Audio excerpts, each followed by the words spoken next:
Hello there. On this Practical Tips video, we're going to talk about using the Postal Service to ship a package by paying for your postage online rather than waiting in line at your local post office. In the past holiday season, I saw a lot of people filling up the Postal Service parking lot and then going inside and waiting in line at the post office. And a lot of these people are shipping packages, and so they have everything. They've got the packages ready to go. They know the address, but they go in, they don't know what it weighs or whatever, and then they have to wait in line, and they get to the counter, and then they weigh it, and they get their options on how to ship it and what to pay and print off the label, and they go through all this. And this takes probably several minutes per postal customer, and of course everybody's waiting in line. You don't have to wait in those lines, folks. I have an account, as you can also, with USPS.com. That's the Postal Service website, and you don't have to wait in line at the post office.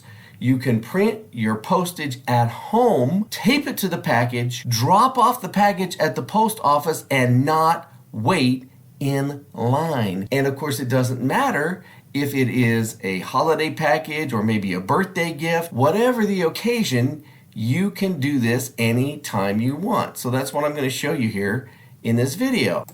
So, one of the things you're probably going to need is the weight of the package you're going to ship. Well, what are your options? So, like, how do I figure out how much this weighs? Well, your bathroom scale is probably not going to do the trick, especially if it's something really lightweight. If you're shipping something that's under 10 pounds, that probably won't even trigger your bathroom scale. So you can forget that idea. But there are options. One, if you know what the product is very specifically that you got, maybe it's something you ordered from online, you bought at a store, first check your packaging and see if you can tell what it weighs. If not, do a quick Google search for someplace that sells it online, and a lot of times the page on a online retailer site will tell you somewhere this is what the thing weighs. They need to know that too because they pay for shipping. If you can't do that, well, a luggage scale is another option. For $7 or $8, you can go to someplace like a Walmart and buy a luggage scale and then use that to weigh your package. The other option is going and using a scale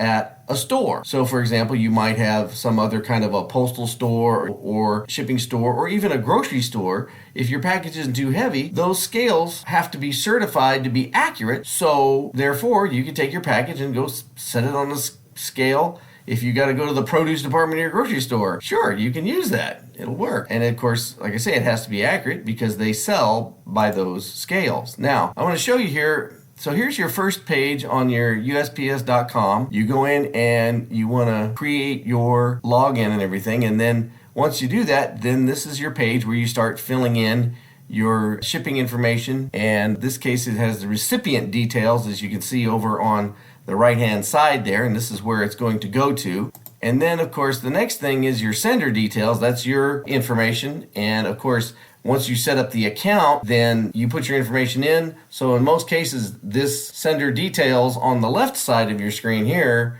will show you what you've already filled in. It'll be pre-filled for you, so that's not a problem. Then, of course, you just print it out of your printer, and you don't have to use some fancy or expensive blank label that you have to run through your printer and peel apart. You can use ordinary printer paper because all you have to do is tape it onto your package with clear tape. You can print out a label, then cut out the label according to the instructions that'll print with it, and then take your clear packing tape that you use to tape the package shut, and you can put that label on your package with the tape. So you don't need a fancy label, folks. There's no reason to make this more costly or more hassle than necessary.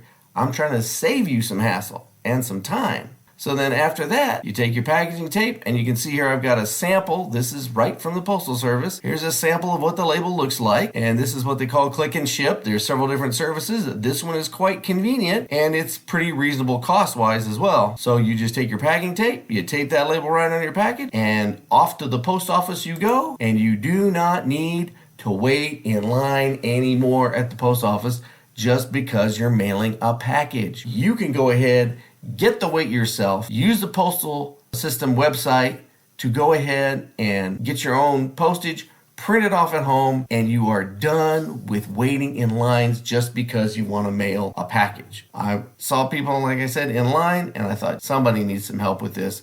I know there's somebody who needs to see this video. So I want to thank you once again for paying attention, and we look forward to seeing you again on the next Practical Tips video. Thank you.